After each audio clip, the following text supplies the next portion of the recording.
Good morning, everybody. We have a mixed trade in the grain markets here early on Friday morning. It is 6:30 a.m. Central Time. December corn futures down 3 3/4 at 521 3/4.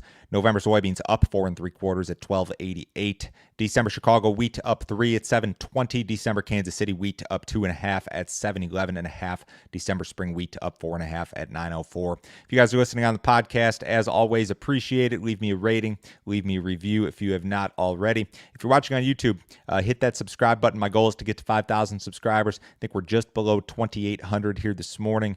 My goal is to get up there here over the course of the next few months. And hit the like button on these videos if you like the content. If you're watching every day, that would help YouTube to spread this stuff out for me. If you need some additional assistance from me, go to my website. It is www.standardgrain.com. Go to that website, click on Grain Marketing Plan here in the upper right-hand corner. For $49 a month, I've got a subscription service. You'll get a ton of information direct from me. My morning email goes out every business day at 6:30 a.m. Central Time. There's a text message service that goes along with that. Subscriber-only videos are sent out every day of the week. Recently, I've been focusing a lot on carry in the new crop corn and soybean markets. That's been kind of my immediate concern here in regard to marketing. So if you're not quite sure how to capture carry, you're not quite sure exactly what you should be doing, you've got to jump on this deal and check it out. $49 a month, cancel at any time, no other obligation, no other fee. I won't try to sell you anything else. Certainly check this deal out, guys. To get into some of the headlines here this morning, Chevron, big oil company, is going to invest a whole bunch of money into U.S. Soybean crushing facilities, $600 million. And what they're going to do is a 50-50 split venture with Bunge, and they're going to essentially double capacity at two different facilities that are already in existence, one in Louisiana, one in southern Illinois. U.S. oil refiners have been ramping up production levels of renewable fuels. There's some incentives from states and the federal government. They're seeking access, essentially, that they want guaranteed supplies of soybean oil is kind of the deal. And this is going to work out well for Bunge too. So this is a really good thing for soybean demand long term. You know, typically half of our demand is exports, half of our demand is domestic crush. If we could kind of skew that and get more toward processing more beans here in the U.S. and become less reliant on China and other big importers, I would imagine, I would venture to say that that's probably a good thing. So the goal here is to double capacity at these two existing plants by 2024. So again, I believe that to be a long-term positive for soybean demand. Traders continue to analyze damage to grain facilities at the Gulf. The general consensus here, I think for the moment, is that a good chunk of export capacity will be back up within, say, 2 weeks. And, you know, a lot of these plants were not necessarily damaged severely. A lot of them are just dealing with power outages. There were a couple, especially that one Cargill plant I know was damaged severely. But the trade is generally thinking that within 2 to 3 weeks, we'll have a lot of this stuff back up and running. This has impacted the market. Corn and soybean spreads have softened up a little bit, and that may be just a function of seasonality and forthcoming harvest also. You've seen some weaker basis levels at some areas as the export pipeline kind of stalls out here, but hopefully within a couple weeks, we'll be closer to normal.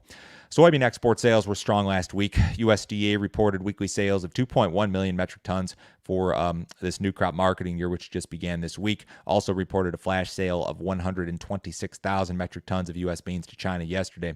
So we had a really good week of soybean sales.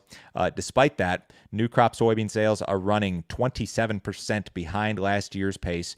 USDA is projecting for this new marketing year that export sales will decline by only 9%. Now, it's very early to say that we're not going to meet the target or anything like that, but we've got to keep an eye on this because we could certainly play catch up here. We need to play catch up, I think, at some point in time if we're to hit that USDA target. Now, when you look at export sales of corn, new crop corn export sales are fantastic in terms of total commitments. Sales for the week were good at about 1.1 million. New crop sales right now for corn, again, they're record high. They're 30% above last year's pace, and USDA is projecting a decline, I believe, by 13% year over year. So we'll see what happens with corn exports. I don't know if China takes delivery of everything that they've bought. I don't know if they buy more. That's a big question mark. Wheat sales, not good, second worst in the last 10 years, and that's kind of been the case here for a while. Wheat export sales slow. I've got some rain on the radar here this morning. We've got this system that's moving across parts of Iowa, parts of southern Minnesota, moving its way into Wisconsin. We've got some over Kansas, some over Missouri. This system's going to work its way east. You'll see it make its way into, again, Wisconsin, Illinois, into the eastern Corn Belt.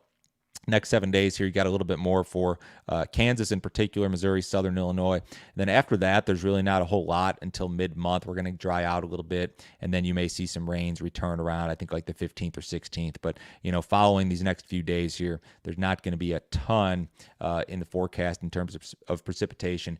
And you are going to see also some warmer temperatures for the western part of the country, the plains and the Corn Belt in particular.